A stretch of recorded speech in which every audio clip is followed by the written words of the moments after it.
Bueno, oigan, otro tema importante que vale la pena abordar es el disgusto, ¿no?, del buen Andrés sobre las cifras de desaparecidos en México, que había subido a niveles nunca antes vistos y que su gobierno, contra lo que él esperaba y seguramente quería, pues no ha podido resolver. Adalberto Méndez, abogado y consultor internacional en materia de derecho internacional y derechos humanos, está con nosotros. Adalberto, ¿cómo estás? ¿Cómo estás, Carlos? Buenas noches a ti y a todo tu auditorio. De primero, ¿qué opinión te merece esta declaración del presidente? Que, pues digo, me imagino va un poco en el tono de, pues, ¿cómo es posible que yo pueda hacer algo mal? Mira, creo que desconocer o minimizar la situación de las desapariciones en México es de entrada grave por la naturaleza de la cuestión, ¿no?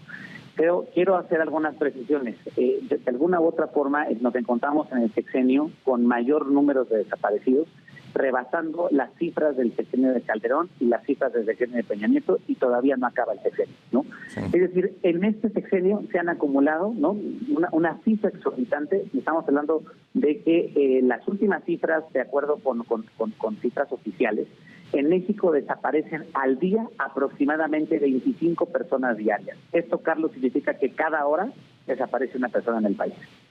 Esto es, digamos, una cuestión verdaderamente preocupante, y que se desestimen este tipo de fenómenos tan lesivos para la dignidad humana no son aceptables. Ya. Oye, Adalberto, en cuanto a al conteo, digamos, entrando un poco al argumento del presidente, en cuanto al conteo, ¿cómo es que la Comisión Nacional de Búsqueda logra consolidar los datos de cuánta gente está desaparecida a nivel nacional?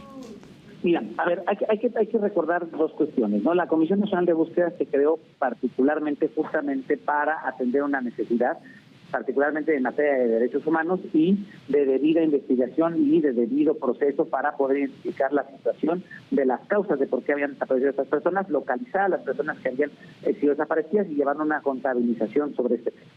Existe algo llamado el protocolo homologado de búsqueda y el protocolo homologado de investigación, que de alguna u otra forma son dos instrumentos que la Ley General de Búsqueda tiene para poder de alguna u otra manera levantar esta información y poder consolidar este tipo de información dentro de sus registros. Sin embargo, las ONGs, los familiares y las personas especialistas en la materia han sido bastante críticos respecto a las cifras que existen en la materia, ¿no? Esto por dos razones. La primera, la información que existe hoy consolidada no termina de ser 100%, digamos, fidedigna a la realidad que enfrenta el país. Las cifras que vienen de las fiscalías de los estados con la información que tiene la Comisión Nacional de Búsqueda de entrada son disonantes, es decir, no son concordantes. Existen severas, digamos, diferencias entre las cifras de las fiscalías estatales con las cifras de la Comisión Nacional de Búsqueda. Y en segundo plano, quiero advertir una cuestión, ¿no? El problema es mucho más grave, porque si bien es cierto se puede identificar cuántas personas han sido desaparecidas, si el día de mañana, ¿no?, el Estado mexicano, ¿no?, reencontrar a todas las personas desaparecidas que parecen o que tienen de alguna u otra manera registradas, esto seguiría siendo una cifra parcial, por una razón. Muchas de las personas que se encuentran dentro de las fosas comunes o en entierros clandestinos, nunca se puede determinar si eran personas que habían sido desaparecidas previamente.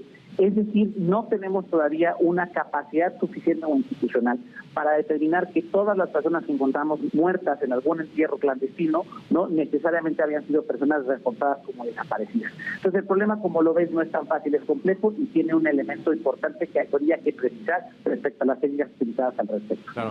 Oye, Alberto, por último, o sea, el censo que van a hacer, ¿crees que puedan tener datos fidedignos? O sea, dejando de lado el evidente sesgo de que el gobierno solito se está evaluando, ¿no? En este caso, ¿crees que ir casa por casa es un ejercicio como viable para saber o contrastar, digamos, la cifra? Mira, yo creo que más que ir por casa, al final del día lo que yo creo es que tiene que actualizar los mecanismos de investigación y los mecanismos de análisis de datos. Se tiene que involucrar mucho más a las y los familiares de las personas desaparecidas y evidentemente a las organizaciones con este nivel de expertise, ¿no? Creo que existen buenos ejemplos a nivel internacional, como los colectivos de madres buscadoras en El Salvador, los colectivos de madres buscadoras en España, los colectivos de madres buscadoras en Argentina, que han hecho de alguna u otra manera un estudio y un trabajo que ha sido incluso replicado y valorado por organismos internacionales. ¿Y por qué no incluso hablar de mecanismos de fiscalización dentro de las cifras, dentro de la operación del propio Estado mexicano, con ayuda de cooperación internacional? Se ha demostrado que existe que este tipo de ejercicios son positivos, que permiten una mejor rendición y fiscalización de cuentas, y sobre todo en el caso del conteo de personas desaparecidas y en la eficiencia de los resultados, permitiría involucrar expertos y expertas en la materia para garantizar este tipo de cuestiones. Quiero concluir mi comentario con una opinión. No hay que olvidar que la Comisión Nacional de Búsqueda fue motivo, ¿no?, o fue consecuencia de los esfuerzos y de las resoluciones internacionales sobre México en materia de desaparición forzada, ¿no?